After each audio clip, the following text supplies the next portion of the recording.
નમસ્કાર વિદ્યાર્થીઓ, વિધેય ચેપ્ટરમાં આપણે આગળ વધશું દ્વિક્રિયા વિશે, જેમાં આપણે પ્રશ્ન 4 સુધી અભ્યાસ કર્યો હતો. 1.4 માં પ્રશ્ન 5 એમ જ કહે છે કે પ્રશ્ન નંબર જે 4 હતો એ એના જેવું ટેબલ બતાવે છે. એ બાઇનરી બી, એ અને બી વચ્ચેનો સંબંધ છે HCF અને એ આપ્યું છે 1 2 3 4 5. આપણે એ ચકાસવાનું છે તો તમે HCF એટલે ગુરુત્તમ સામાન્ય અવયવ, એ આપણે વિદ્યાર્થી મિત્રો એ દ્વિક્રિયા માટે બનાવી દઈએ. 1 2 3 4 અને 5. અને એ જ રીતે આ સાઈડ પણ નંબર લેશું આપણે વિદ્યાર્થી મિત્રો. 1 2 3 4 અને 5. તમારે ખાલી HCF એટલે વિદ્યાર્થીઓ ગુરુત્તમ સામાન્ય અવયવ બનાવવાનો છે. એ લોકો એમ કહે છે કે પ્રશ્ન 4 માં જેવું ટેબલ મળે છે, ચેક કરી લઈએ. 1 અને 1 નો ગુરુત્તમ સામાન્ય અવયવ કેટલો? 1. 1 અને 2 નો 1. 1 અને 3 નો 1. 1 અને 4 નો 1 અને 1 અને 5 નો પણ 1 જ. તે જ રીતે વિદ્યાર્થીઓ અહીંયા 2 અને 1 નો ગુરુત્તમ સામાન્ય અવયવ, 2 અને 2 નો ગુરુત્તમ સામાન્ય અવયવ, 2 અને 3 નો ગુરુત્તમ સામાન્ય અવયવ, 2 અને 4 નો અને 2 અને 5 નો. સોરી, 2 અને 5 નો કેટલો આવશે? 1. અહીં મિસ્ટેક થઈ છે મારી. 2 અને 3 નો ગુરુત્તમ સામાન્ય અવયવ કેટલો? 1. 2 અને 2 નો 2, 2 અને 3 નો 1, 2 અને 4 નો 2. એટલે તમારે કોમન કેટલું છે જોવાનું વિદ્યાર્થીઓ. હવે અહીંયા 3 અને 1 માં એક જ કોમન છે, અહીંયા બી એક જ. 3 અને 3 માં કોમન આવે છે, 3 અને 4 માં 1 અને 3 અને 5 માં પણ 1. હવે 4 અને 1 માં 1, અહીંયા 2 આવશે, અહીંયા 1, અહીંયા 4 અને અહીંયા 1 આવશે. હવે 5 અને 1 માં 1 2, 2 અને 5 માં કેટલું? 1. સોરી, મારી મિસ્ટેક છે. 5 અને 3 માં 1, 5 અને 4 માં 1 અને 5 અને 5 માં તમારું 5 આવશે. વિદ્યાર્થીઓ આને તમારે આ રીતે એક અરીસો બનાવી દેવાનો અને ચેક કરો આ બધા ઘટકો સેમ આવ્યા ક્વેશ્ચન 4 ના જેવા. તમારી પાસે ક્વેશ્ચન 4 માં જે ટેબલ આપેલું છે વિદ્યાર્થીઓ, એને જોઈ લેવો ટેક્સ્ટ બુકમાં, એના જેવું જ છે તો આપણે ચેક કરી શકીએ. બધા સેમ જ મળે છે. યસ, અહીંયા જરાક ભિન્ન મળે છે. અને એ રીતે તમારે વિદ્યાર્થીઓ અહીંયા તમારે જજ કરવાનું હતું કે આ પ્રશ્ન કોષ્ટક 4 ના જેવું જ મળે છે કે નહીં, તે આપણે ઉકેલ લખવાનો છે વિદ્યાર્થીઓ. એટલે વિદ્યાર્થીઓ લાસ્ટમાં લખી દઈશું આપણે કે હા, તે કોષ્ટક સમાન મળે છે. કોના જેવું? પ્રશ્ન 4 ના જેવું, એવું એ કહે છે. એટલા માટે આપણે વિદ્યાર્થીઓ અહીંયા આને આ રીતે લખી શકીએ. હવે આગળ વધીએ ક્વેશ્ચન નંબર 6. 6 માં પણ એવું જ કીધું છે કે બાઇનરી આપી છે તમને, એ બાઇનરી બી દ્વિક્રિયા એ અને બી નો લસા. યસ વિદ્યાર્થીઓ, લસા એટલે લઘુત્તમ સામાન્ય અવયવ. અને પૂછે છે તમને પહેલો ક્વેશ્ચન 5 બાઇનરી 7, 20 બાઇનરી 16. 4 પ્રશ્નો છે, આપણે એક એક સમજતા જઈએ. પહેલું 5 બાઇનરી 7 એટલે કઈ નથી, 5 અને 7 નો લસા. વિદ્યાર્થી મિત્રો 5 અને 7 નો લસા કેટલો આવે? 35. તેવું જ 20 બાઇનરી 16 એટલે આપણે લખશું 20 અને 16 નો લસા. વિદ્યાર્થીઓ 20 અને 16 નો લસા કેટલો આવશે? 16 પંચા 80. યસ, અહીંયા આપણે 80 લખશું અને આ બંનેના ટેબલમાં જે આવે તે રીતે આપણે વિદ્યાર્થીઓ અહીંયા લખી શકીએ. ચલો વિદ્યાર્થીઓ, આમાં જ આવે છે સેકન્ડ પ્રશ્ન. આ એક જ પ્રશ્નમાં ટોટલ વિદ્યાર્થી મિત્રો 5 પ્રશ્ન છે. આ આપણે 5 બાઇનરી 7 ગણ્યું, 20 બાઇનરી 16 ગણ્યું. હવે પૂછે છે આ ક્રમનો નિયમનું પાલન કરે છે?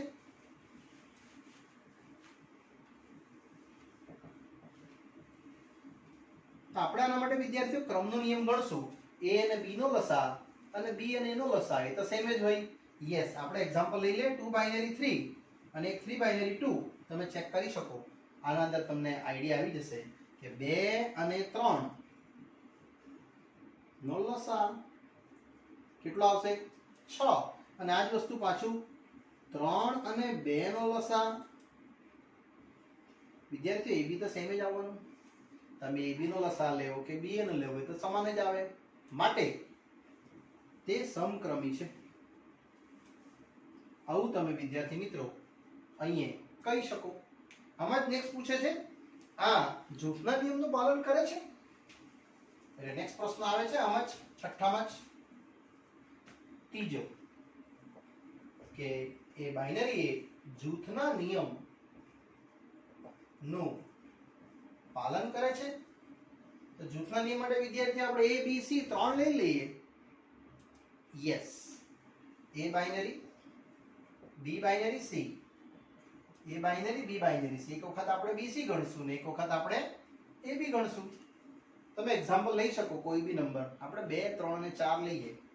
2 બાઇનરી, 3 બાઇનરી, 4. વિદ્યાર્થીઓ 3 અને 4 નો બાઇનરી નો લસા કેટલો આવવાનો? યસ, 12. અહીંયા બી 12 જ રહેશે. તે જ પ્રમાણે અહીંયા જઈશ. 2 અને 3 નો લસા કેટલો? 6. અને 6 અને 4 નો લસા કેટલો? 12. ફાઇનલી વિદ્યાર્થીઓ આવી ગયું સમાન. માટે બાઇનરી A જૂથના નિયમનું પાલન કરે છે. એ રીતે વિદ્યાર્થીઓ આપણે લખી શકીએ. એમાં ચોથો પ્રશ્ન પૂછે છે લોકો આ જ રીતે કે આના માટે એકમ ઘટક ગણો n પર. યસ, n પર બાઇનરીનો એકમ ઘટક દર્શાવો. તો વિદ્યાર્થીઓ એવો કયો નંબરનો લસા લેમ તો એનો એકમ ઘટક બને? આપણે એકમ ઘટક માટે સૂત્ર લખશું A binary E binary A બરાબર આવવું જોઈએ તમારું A, જ્યાં વિદ્યાર્થીઓ E એ બાઇનરીનો એકમ ઘટક છે. હવે તમે વિચારો કયો નંબર એવો હશે જે લસા સાથે કોઈ બી નંબર સાથે સેમ આવે? એને જ કહેવાય એકમ ઘટક, જે તમારો તટસ્થ ઘટક છે. યસ વિદ્યાર્થીઓ, એકમ ઘટક તટસ્થ ઘટક પૂછે છે તો આપણે E માટે લેશું કેટલો? ફક્ત 1 belongs to n. A બાઇનરીનો શું આવશે? તટસ્થ ઘટક છે. કારણ કે તમે કોઈ બી નંબર n માંથી 1 મૂકો તેની સાથે તમે તટસ્થ બનાવો. તો આપણે 2 બાઇનરી 1 કરીએ, 3 બાઇનરી 1 કરીએ, 4 બાઇનરી 1 કરીએ, તમે જે મૂકશો એ જ આવશે. જો A અને B નો લસા તેમ 2 અને 1 નો લસા કેટલો? 2 3 4 આ રીતે મળશે. એટલે વિદ્યાર્થી અહીંયા આપણે બાઇનરી તટસ્થ ઘટક કેટલો લખી શકશું? ફક્ત અને ફક્ત કેટલો? 1. હવે પૂછે છે આનો વ્યસ્ત ઘટક.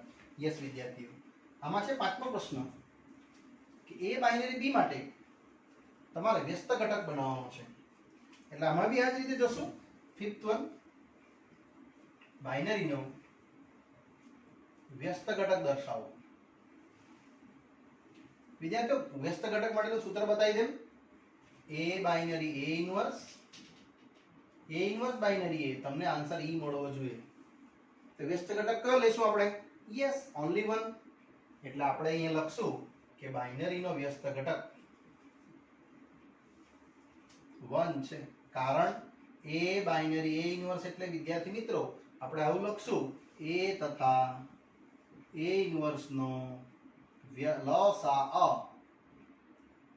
કેટલો આવવાનો? 1 જ આવવાનો ને.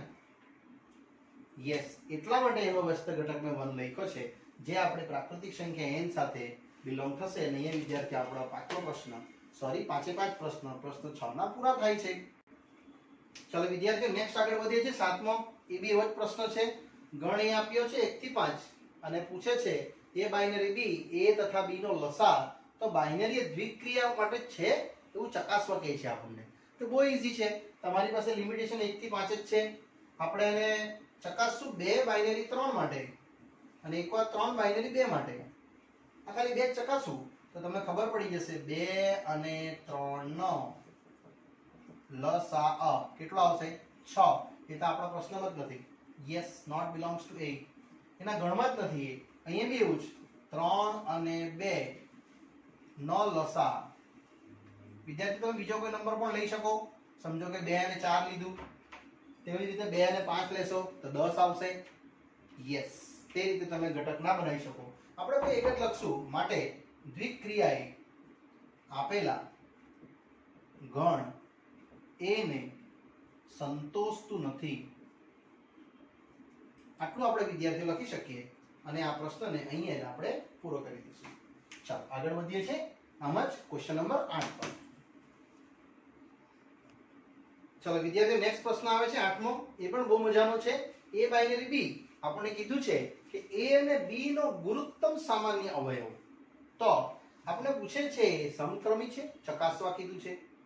સેકન્ડ પૂછ્યું છે જૂથના નિયમનું પાલન કરે છે, એ બી પૂછ્યું છે ચકાસવાનું. અને ત્રીજું એમ કહે છે જો તટસ્થ ઘટક મળતો હોય તો આપણને n પર ગણવા કીધું છે. વિદ્યાર્થીઓ પહેલા મેં તમને સમક્રમી બતાવી દેમ, બહુ ઈઝી છે. આપણે a અને b નો તમે લેશો ગુરુત્તમ સામાન્ય અવયવ કે b અને a પર લેવો એ તો સેમ જ રહેશે. એટલે પહેલા આપણે લેશું સમક્રમી માટે. વિદ્યાર્થીઓ કોઈ પણ બે નંબર લઈ લે. 2 અને 3 belongs to n.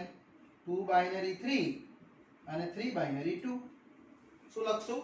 યસ, 2 અને 3 નો ગુરુત્તમ સામાન્ય અવયવ કેટલો આવશે? 6. અહીંયા બી એવું જ 3 અને 2 નો ગુરુત્તમ સામાન્ય અવયવ 6 સેમ જ આવવાના છે. તમે એ બી લેવો કે બી એ લેવો માટે પાક્કું અહીં લખશું આપણે કે માટે બાઇનરી એ સમક્રમી છે. વિદ્યાર્થીઓ આ આપણે સમક્રમી દિશા તરફ ગયા. હવે જૂથના નિયમ માટે ગણીએ. યસ, ધારો કે જૂથના નિયમ માટે આપણે 3 નંબર લઈ લઈશું. 2 3 4 belongs to n. તમારે n પર જ ચકાસવાનું છે. એટલે આપણો નિયમ હતો a binary b binary c. આ રીતે એક વખત આપણે ab સાથે બ્રેકેટ લગાવી દઈશું અને એક વખત આપણે bc સાથે બ્રેકેટ લગાવી દઈશું. જેમાં ડાબી બાજુ 2 બાઇનરી 3 બાઇનરી 4. હવે આને તમે જો 2 અને 3 નો ગુરુત્તમ સામાન્ય અવયવ ઓલરેડી ગણેલો છે તમે 6. 6 અને 4 નો ગુરુત્તમ સામાન્ય અવયવ યસ ગુસા લેવાનો છે તમારે, બરાબર ને?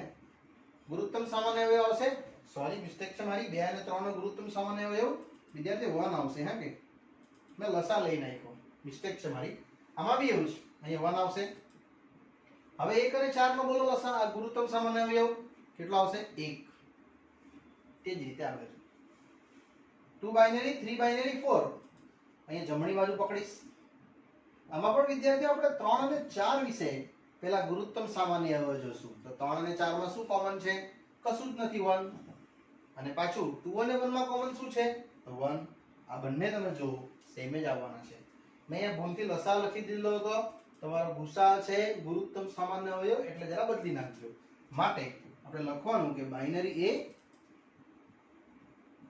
જૂથના નિયમનું પાલન કરે છે. હવે પૂછે છે તટસ્થ ઘટક.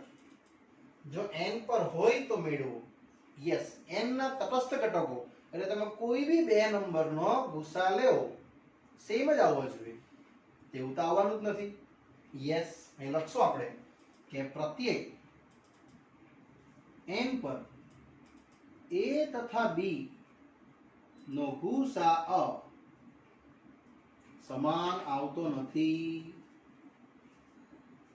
તમે કોઈ પણ બે નંબર લઈ જાઓ, સમજો કે 2 3 2 4 1 5 2 8, બધાનો ગુસા સેમ આવતો હોય તેને તટસ્થ કહેવાય. એવું નથી આવતો માટે આપણે લખશું કે બાઇનરીનો તટસ્થ ઘટક શક્ય નથી. આવી રીતે વિદ્યાર્થીઓ આપણે આ પ્રશ્નને અહીં આપણે એન્ડિંગ કરશું. ચલો વિદ્યાર્થીઓ નેક્સ્ટ પ્રશ્ન આવે છે 9મો. એ ચકાસવા કહે છે ક્યુ પર એ સમક્રમી છે, જૂથના નિયમનું પાલન કરે છે. આપણે આગળ શીખી ગયા તેમાંનું જ છે વિદ્યાર્થીઓ. તમે અહીંયા ક્યુ પર કોઈ બી બે નંબર લઈ શકશો. સમજો આપણે લે 1/2 અને 1/3 belongs to ક્યુ. સમક્રમી માટે 1/2 બાઇનરી 1/3 એટલે હાફ માઇનસ 1/3 આવશે વિદ્યાર્થીઓ. એટલે આવશે 3 - 2/6. આ જ વસ્તુ પાછી કરીએ. 1/3 બાઇનરી 1/2 એટલે તમને મળશે 1/3 - 1/2 એટલે 2 - 3/6. તમે જોઈ લો બંને સેમ છે તો ના. માટે 1/2 binary 1/3 is not equal to 1/3 binary 1/2. માટે બાઇનરી એ સમક્રમી નથી. વિદ્યાર્થીઓ આ પ્રશ્ન 9 ના બધા જ પ્રશ્નો સમક્રમી આવવાના જ નથી, કારણ કે એમાં સહગુણક સમાન જ નથી. હવે આપણે જોશું જૂથના નિયમ. તો આમાં બી આ જ રીતે 1/2 1/3 બીજો કોઈ નંબર લઈ લે 1/4 belongs to ક્યુ. એટલે 1/2 બાઇનરી 1/3 બાઇનરી 1/4 આ બેને સાથે લઈ લે. એ ગણ્યું જ છે તમે.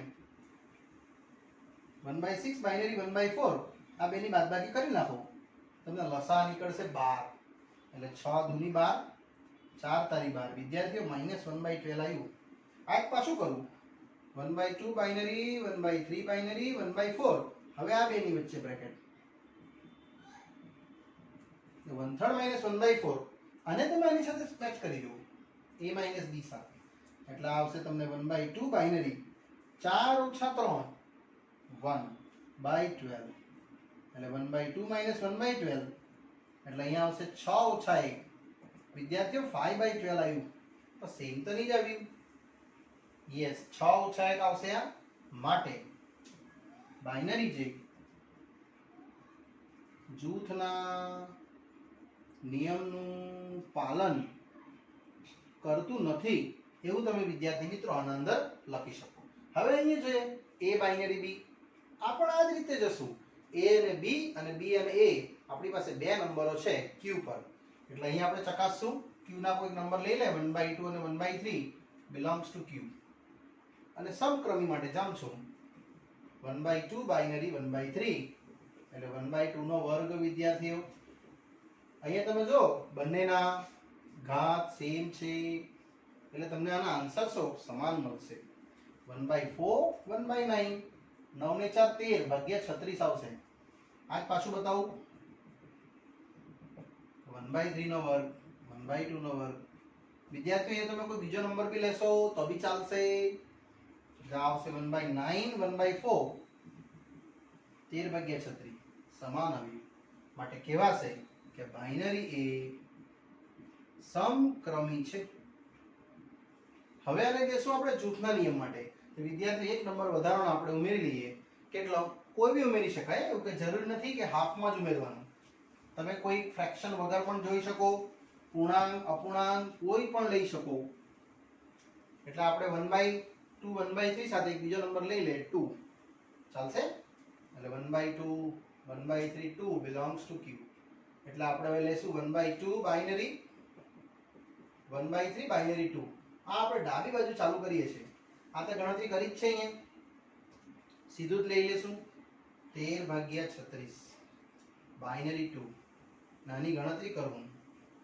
તો તમને કઈ મોટો નંબર દેખાવાનો તે જ રીતે અહીંયા ચેક કરી જુઓ આપણે આને સોલ્વ નથી કરવાનું વિદ્યાર્થીઓ ડોન્ટ વરી હવે આ બેને સોલ્વ કરશું તો આવશે 1/9 અને 2 નો વર્ગ 4 એટલે ટોટલ તમને મળશે વિદ્યાર્થીઓ 9 ચોક 36 અને 1 37/9 અને આને સોલ્વ કરી દો તો 1/2 નો સ્ક્વેર 37/9 નો સ્ક્વેર આ બે સેમ આવવાના જ નથી કારણ કે અહીંયા આવશે 81 ને પેલું 4 એ બેનો લસા સેમ તો થવાનો જ નથી માટે પાક્કું તે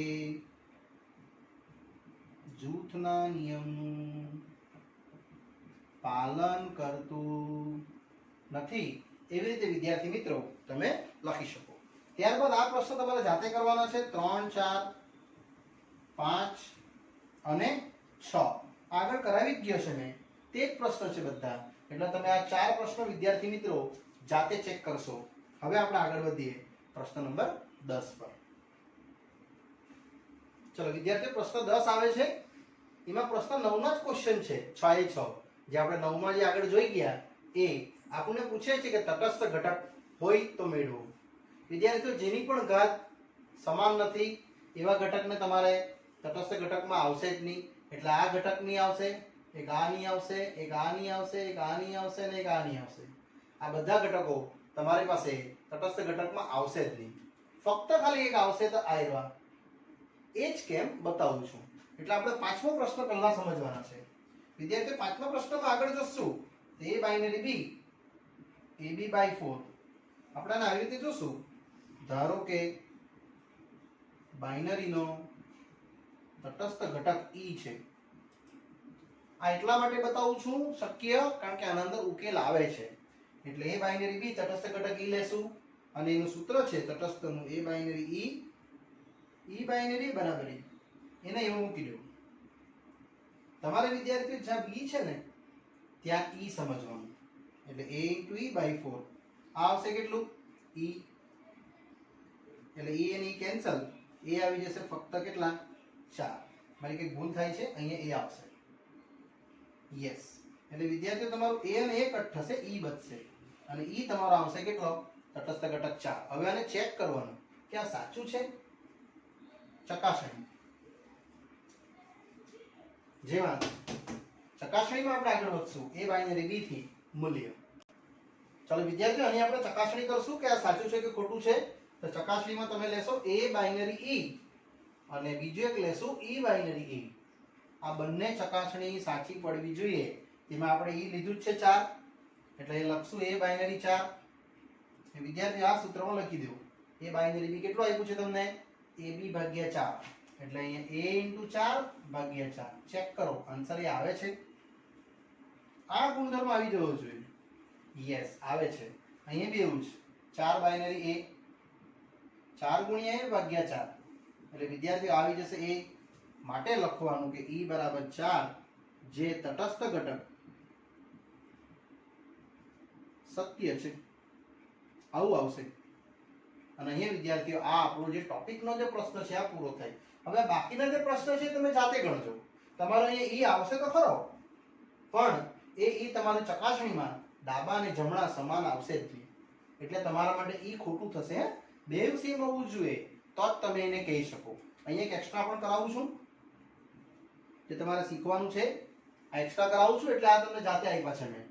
હવે વ્યસ્ત ઘટક જઈએ તો a binary a inverse binary a બરાબર e, જ્યાં a ઇન્વર્સ છે એનો વ્યસ્ત ઘટક. આ પણ બહુ મજાનું છે. a બાઇનરી a ઇન્વર્સ વિદ્યાર્થીઓ e a into a inverse I a into a inverse ભાગ્યા 4 અને e કેટલું લાવે છે તમે? 4. એટલે તમારો a ઇન્વર્સ આવી જશે 16 ભાગ્યા a. એટલે જો તમને આવી રીતે પૂછે વ્યસ્ત ઘટક ગણો તો તમારે આ ગણવાનું a ઇન્વર્સ 16 ભાગ્યા a, જેનું મૂલ્ય તમને આટલું મળશે. એટલે આ બાઇનરીનો વ્યસ્ત ઘટક આટલો મળશે. ક્લિયર? ચાલો, આ રીતે બાકીના તમારે પ્રશ્ન કરવાના છે, પણ એ તમને મળશે જ નહીં, કારણ કે ડાબા અને જમણા સેમ જ નહીં થશે. એટલે મેં ડાયરેક્ટ લખ્યું છે ખાલી 5મું, બાકીના 1 થી 4 અને 6થું તમે જાતે ટ્રાય કરશો. ચાલો વિદ્યાર્થીઓ, નેક્સ્ટ પ્રશ્ન આવે છે 11મો.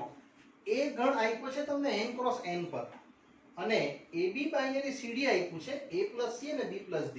તો સાબિત કરવા કે છે સમક્રમી છે, બીજું જૂથના નિયમનું પાલન કરે છે, અને ત્રીજું એ જ બાઇનરી ગણ a પરના તમારા તટસ્થ ઘટક હોય શક્ય તો મેળવવાના છે. વિદ્યાર્થીઓ, પહેલા n ક્રોસ n ની જરા વ્યાખ્યા આપી દે. n ક્રોસ n એટલે તમારા કયા સભ્યો ખબર?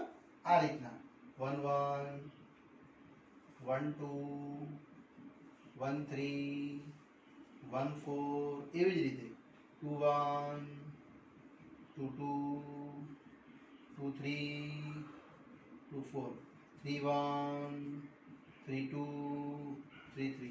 આ રીતે વિદ્યાર્થીઓ અનંત નંબરો મળશે તમને છેલ્લે ક્યાં સુધીના? n ક્રોસ n સુધી. અને આ બધા નંબરો માંથી કોઈ બી બે નંબરો આપણે ઉચકી નહીં વિદ્યાર્થીઓ આ a + c b + d પૂરું કરી શકીએ. ચાલો વિદ્યાર્થીઓ, આપણે પેલા સમક્રમી ચાલુ કરશું આ જ રીતે. એટલે પહેલા આપણે સમક્રમી માટે જોશું. તો બે નંબર લઈ લઈએ આપણે, a1 ab1 a2 b2. આ તમને એકદમ સરળતાથી સમજ પડશે. Belong to n cross n. એટલે પહેલું લખશું આપણે a1 b1 binary a2 b2. લખવાનું આ જ છે. પહેલું જો a અને c બેનું પ્લસ, અહીંયા આવશે a1 + a2 b1 + b2. તમે જોયું હોય તો b અને d આ બેનું પ્લસ થાય છે. ક્લિયર? તથા હવે આનું બીજું a2 b2 binary a1 b1. તો જશે તો આ જ a2 a1 b2 b1. તમે ચેક કરી લો, બે સેમ જ તો છે. યસ, માટે તે બાઇનરી a સમક્રમી છે. વિદ્યાર્થીઓ, આ સમીકરણ અને આ સમીકરણ સેમ જ છે, તમે જો ઓબ્ઝર્વ કરતા હોય તો. હવે આમાં જ જશું આપણે. શું નેક્સ્ટ? જૂથના નિયમ. તો આપણે ત્રીજો ઘટક લખી લેશું a1 b1 a2 b2 a3 b3. આ રીતે તમે 3 લખી શકો. અને એ બિલોંગ્સ ટુ શું છે? n cross n. એટલે આપણે જૂથના નિયમ માટે જોઈએ આગળ તો a1 b1 binary, a2 b2 binary, a3 b3. વિદ્યાર્થીઓ, આપણે આ બેની વચ્ચે એક બ્રેકેટ લખી દઈએ. અને એ બેનું તમે સોલ્યુશન જો તો પહેલા સાથે પહેલાનું પ્લસ છે, એટલે અહીંયા આવશે કેટલું? a1 + a2 comma b1 plus b2 અને આ બાઇનરી સેમ જ રહેશે a3 b3. હવે તમે આને પ્લસ કરો તો આવું મળશે કંઈ a1 a2 a3 b1 b2 b3. આને તમે સમીકરણ 3 કહી દો. હવે આની આપણે જમણી બાજુ પકડીએ આ રીતે a1 b1 binary a2 b2 binary a3 b3. વિદ્યાર્થી આ પણ સેમ જ આવવાનું છે, ખાલી બસ આપણે આવી રીતે શો અપ કરવાનું છે. એટલે આ સેમ જ રહેશે a1 b1 a2 plus a3 અને b2 પ્લસ b3 જે આ રીતે વિદ્યાર્થી આપણને મળશે. જ્યાં વિદ્યાર્થીઓને પાછું આપણે આની સાથે લગાવી દઈશું એટલે ટોટલ મળશે તમને a1 plus a2 plus a3 comma b1 b2 b3. તમે જોઈ લો 3 અને 4 સેમ છે એટલા માટે આપણે એને શું કહેશું? યસ, એ જૂથના નિયમનું પાલન કરે છે. એટલે આપણા બે કેસ અહીંયા વિદ્યાર્થીઓ પૂરા થાય માટે બાઇનરી જે જૂથના નિયમનું પાલન કરે છે. હવે પૂછે છે ગણ A માટે તટસ્થ ઘટક. વિદ્યાર્થીઓ ગણ A માટેના તટસ્થ ઘટક એટલે આપણે લખશું ગણ A. ગણ A શું છે? n cross n. આ એકવાર પાછું લખી દઈશું 1 1 1 2 1 3 અનંત નંબરો જશે 2 1 2 2 2 3 અનંત જશે. તેવું જ આ અનંત જશે n ક્રોસ n. આ બધા સભ્યો તમે જો આના અંદર મૂકશો તો તમને એનો તટસ્થ ઘટક મળી શકે ખરો? તો ના મળી શકે, કારણ કે 1 અને 1 2 મળશે, પછી તે બધા નંબરો આગળ વધતા જશે, પણ આપણા માટે એ તટસ્થ ઘટક ના મળી શકે. એટલા માટે આને હું બતાવું છું મેં કે અહીંયા a1 a2 binary e1 e2 બરાબર. મેં તમને આવું સૂત્ર બતાવ્યું હતું, a બાઇનરી e બરાબર કેટલું આવવું જોઈએ? a. એટલે અહીંયા વિદ્યાર્થીઓ તમારું a1 a2 આવવું જોઈએ. તો આ e જે છે એટલે e1 e2 એનો તટસ્થ ઘટક છે એવું કહેવાય. જે e1 e2 હશે શું belongs to n cross n. આ થવું જોઈએ તો આ સત્ય કહેવાય.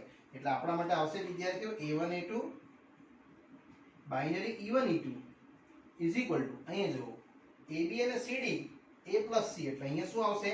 a1 plus e1 comma a2 plus e2. હવે તમે સરખાઈ કાઢો, આનું મૂલ્ય કેટલું આવવાનું? a1 a2. યસ, અને આ સાઈડ આવશે a1 plus e1 a2 plus e2.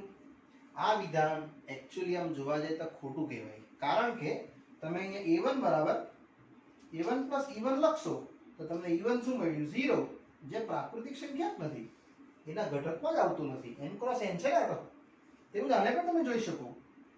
a2 બરાબર a2 પ્લસ e2 માટે વિદ્યાર્થીઓ e2 આવશે કેટલું? 0, જે પ્રાકૃતિક સંખ્યા જ નથી. એટલે ઇન શોર્ટ જોવા જાય તો આ ઘટક શક્ય જ નથી. માટે લાસ્ટમાં આપણે લખી દઈશું કે માટે બાઇનરીનો તટસ્થ ઘટક શક્ય નથી. એ રીતે આપણે લખીને વિદ્યાર્થી મિત્રો આ પ્રશ્ન નંબર 11 અહીંયા આપણે પૂર્ણ કરી શકીએ. આ પ્રાકૃતિક સંખ્યામાં નથી આવતું એટલે આપણે એને ખોટું કીધું. બરાબર? યસ. ચાલો વિદ્યાર્થીઓ આગળ વધીએ. પ્રશ્ન નંબર 12 માં સત્ય અને અસત્ય ઓળખવાનું છે, જેમાં બે પ્રશ્નો છે નાના નાના. ગણ n પર દ્વિક્રિયા આપી છે a બાઇનરી a બરાબર a ચકાસવા કહે છે for every a belongs to n. તો આપણે બે નંબરો લઈ લઈએ કે આ સાચું છે કે ખોટું. 2 અને 3 belongs to n પર લઈએ તો 2 બાઇનરી 3 એકવાર ચેક કરશું અને 3 બાઇનરી 2. તમને ખ્યાલ જ આવી જશે. અહીંયા જો a બાઇનરી a નો આન્સર એ આવ્યો, અહીંયા કેટલો આવશે? 2 ને અહીંયા 3 સમાન નથી, એટલે 2 બાઇનરી 3 અને 3 બાઇનરી 2 જે અસત્ય બતાવે છે. એટલે આપેલ વિધાન વિદ્યાર્થીઓ અસત્ય છે એવું તમે કહી શકો. જો આ નિયમનું પાલન કરતે તો આપણે એને સત્ય છે એ રીતે વિદ્યાર્થીઓ અહીંયા પણ આપણે એને ઓળખી શકતે. નેક્સ્ટ આગળ જઈએ સેકન્ડ પર. ચલો વિદ્યાર્થીઓ નેક્સ્ટ આવે છે પ્રશ્ન આમ જ. n પર દ્વિક્રિયા આપી છે a binary b binary c અને c binary b binary a અને ચકાસવા કીધું છે કે જો બાઇનરી n પર સમક્રમી હોય તો આ વિધાન સાચું છે કે ખોટું, એ પણ એ જ રીતનું છે. અને આપણે વિદ્યાર્થીઓ જમણી બાજુથી સમજશું બહુ જ ઇઝીલી. સી બાઇનરી બી, બાઇનરી એ આપણને આપેલું છે. તમને કીધું જ છે કે n પર એ સમક્રમી છે, એટલે જે સી બાઇનરી બી છે એને તમે બી બાઇનરી સી તો લખી શકો. મેં રીઝન લખી દઉં, કારણ કે બાઇનરી એ શું છે? સમક્રમી છે. ને વિદ્યાર્થીઓ સમક્રમીમાં તમે કહી શકો કે સી બાઇનરી બી તો બી બાઇનરી સી. હવે આ મૂલ્ય તમે આના જેવું આવી ગયું છો, પાછું બી સમક્રમી છે એટલે આને એક સમજો અને એક બીજું સમજો, એટલે એ બાઇનરી બી બાઇનરી સી. પાછું લખશું આપણે કે બાઇનરી જે સમક્રમી છે. અને આ વિદ્યાર્થી તમે જો ડાબી જમણી બાજુથી ચાલુ કરેલું, આપણે ડાબી બાજુ આવી ગયું, માટે આપેલ વિધાન શું આવશે? યસ, સત્ય છે. અને સત્યમાં વિધાન તમારું આ વિદ્યાર્થી મિત્રો આવી શકે. હવે આપણે 13મો પ્રશ્ન જોશું, જે નાનકડું એક એમસીક્યુ છે. ચલો વિદ્યાર્થીઓ, આ પ્રશ્ન 12 કમ્પ્લીટ કર્યા બાદ આપણે 13 પર જશું, જે એક નાનકડો એમસીક્યુ છે ને સ્વાધ્યાયનો અંતિમ પ્રશ્ન છે. n પર દ્વિક્રિયા આપી છે a બાઇનરી બી a ઘન પ્લસ b ઘન, તો ચકાસવા કહે છે કે સમક્રમી છે કે જૂથના નિયમનું પાલન કરે છે. એ રીતના આપણી પાસે વિદ્યાર્થીઓ અહીંયા 4 ઓપ્શન્સ છે. આપણે પહેલા ચકાસીએ સમક્રમી માટે. યસ, n પર 2 નંબરો લઈ લેમ. 2 અને 3 માટે કોઈ પણ તમે નંબર લઈ શકો વિદ્યાર્થીઓ. એટલે આ 2 બાઇનરી 3 બતાવશે તમને 2 નો ઘન વત્તા 3 નો ઘન આયરવા, જે 2 નો ઘન આવશે 8, 3 નો ઘન આવશે કેટલા? 27, અને ટોટલ આવશે કેટલા? 35. તે જ રીતે 3 બાઇનરી 2 કરીએ તો 3 નો ઘન અને 2 નો ઘન આવી તો આ જ આવવાનું 27 + 8. માટે ફાઇનલી તમે જોઈ શકો કે બાઇનરી જે શું સમક્રમી છે. એટલે વિદ્યાર્થીઓ આ સમક્રમી તો છે જ, એટલે તમારો એક ઓપ્શન તો નક્કી થઈ જ ગયો. હવે આપણે ચકાસશું કે આ જૂથના નિયમનું પાલન કરે છે કે નથી કરતું. એના માટે થોડાક નંબરો તમારા મોટા આવવાના. યસ, આપણે આ જ લેશું. 2 3 4 belongs to n પર, એટલે a binary b binary c, a binary b binary c. એક વખત આપણે a બી લેશું, એક વખત આપણે bc લેશું. એટલે પહેલા આપણે ડાબી બાજુ ચકાસીએ તો 2 બાઇનરી 3 બાઇનરી 4. આ 2 બાઇનરી 3 ઓલરેડી તમે ગણ્યો જ છે, એટલે મેં સીધો એ મૂકી દઉં છું 35. બાઇનરી 4 એટલે 35 નો ઘન વત્તા 4 નો ઘન. વિદ્યાર્થી આવું આવશે. અને આને જરા આગળ લઈ જામ જમણી બાજુ, તો a binary b binary c એટલે 2 બાઇનરી 3 બાઇનરી 4. આને પણ તમે આ જ પ્રોસેસમાં ગણશો તો અહીંયા 3 નો ઘન વત્તા 4 નો ઘન. 3 નો ઘન 27 અને 4 નો 4 ચોક 16 ચોક 64, અને આ બેને પ્લસ કરી નાખીએ તો ટોટલ મળશે 7 ને 4 11 વધી 1, 4 ને 2 6, 6 ને 2 8 ને 1 9. યસ, 7 ને 4 11 વધી 1, 6 ને 1 7, 8 ને 9. અને આનું સોલ્યુશન આવશે 2 નો ઘન અને 91 નો ઘન. વિદ્યાર્થીઓ આ બે આન્સર હવે તમારે અહીંયા જોવાના રહ્યા કે આ સમાન છે કે અસમાન છે. જે વિદ્યાર્થી મિત્રો તમે કેલ્સીથી ગણી લેજો, તમને આ મૂલ્ય અસમાન જ આવશે. એટલે a binary b binary c is not equal to પાક્કું a binary b binary c, જેમાં મૂલ્ય આવશે તમારું ab સાથે બ્રેકેટ, એક bc સાથે બ્રેકેટ. આ બંને મૂલ્યો અસમાન જ છે, માટે તમારો ઉકેલ આવવાનો શું? તે જૂથના નિયમનું પાલન કરતું નથી. એ રીતે વિદ્યાર્થીઓ તમારો આન્સર આવી શકે. સમક્રમી છે, જૂથના નિયમનું પાલન કરતું નથી. આ તમારો બી પાર્ટ્સમાં અહીંયા આ આન્સર આવશે વિદ્યાર્થીઓ. ચલો વિદ્યાર્થીઓ, અહીંયા સ્વાધ્યાયનો આ પાઠ અહીં હું પૂર્ણ કરું છું. આગળનું સ્વાધ્યાય જે પ્રકીર્ણ સ્વાધ્યાય બચ્યું એ આપણે નેક્સ્ટ પાર્ટમાં જોશું. ત્યાં સુધી રજા આપશો. Bye bye.